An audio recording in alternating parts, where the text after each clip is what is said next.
দিয়ে ছাড় দিলে হ্যাঁ হ্যাঁ হ্যাঁ লে তুই কথা থাক আচ্ছা লে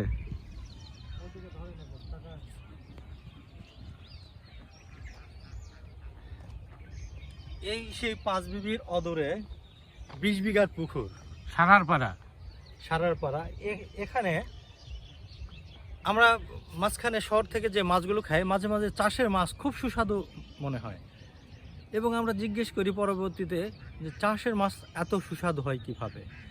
পরে আমরা খবর নিয়ে দেখলাম এই পুকুরটার যে পরিবেশ এখানকার মাটি সব হচ্ছে এঁটেল এবং দোআঁশ মাটি, বেলে দোআঁশ মাটি।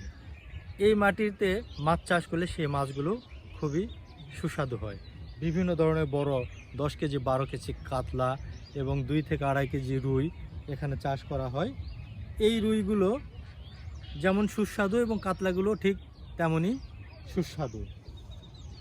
মাটির খুব কাছাকাছি মাছ থাকতে পারে, এজন্য মাছগুলো সরাসরি যে খাবারগুলো ফিড, এই ফিডও খায়। ফিড খাবার পাশাপাশি এই এখানকার মাটিও তারা জাবর কাটে।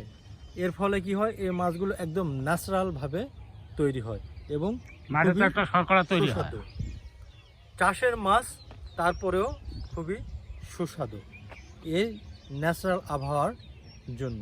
আপনারা অনেক সময় দেখবেন চাষের মাছ খাচ্ছেন কিন্তু খুব সুস্বাদু। ওই মাছগুলো সাধারণত এই প্রাকৃতিক পরিবেশে যে চাষের মাছগুলো করা হয় সেই চাষের মাছগুলোই আপনাদের কাছে বেশি স্বাদ লাগে।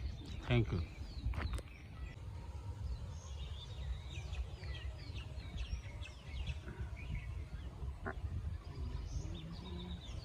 বুঝতে পারলো নাকি? বুঝতে পারলো 3-4 বার তো জোরে খেলেন।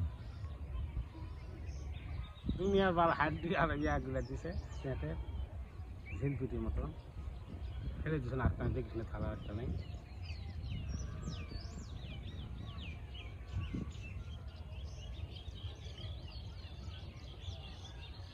দুধটা